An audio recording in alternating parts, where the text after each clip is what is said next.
الرحمن الرحیم۔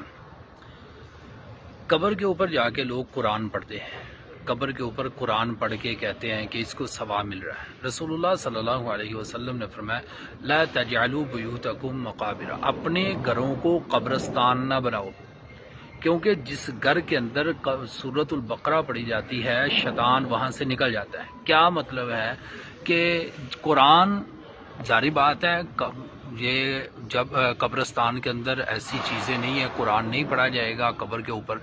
آپ نے فرمایا گھروں کو قبرستان نہ بناؤ، جہاں قرآن پڑھا جاتا ہے شیطان وہاں سے بھاگ جاتا ہے۔ تو اس لیے شیطان کا وہاں سے بھاگنا کس لیے کہ قرآن پڑھا جا رہا ہے، تو قبروں کے اوپر قرآن پڑھنا شریعت نے منع کیا ہے۔ اسی طرح نبی صلی اللہ علیہ وسلم نے فرمایا اپنے گھروں کو قبرستان نہ بناؤ، اس کے اندر نماز پڑھو۔ تو یہ بھی پتہ چلتا ہے کہ قبرستان کے اندر نماز نہیں پڑھنی چاہیے۔ حدیث نے دونوں چیزیں واضح کر دی، قرآن بھی قبر کے اوپر نہیں پڑھ سکتے اور نہ ہی نماز کوئی قبر کے اوپر پڑھ سکتا ہے۔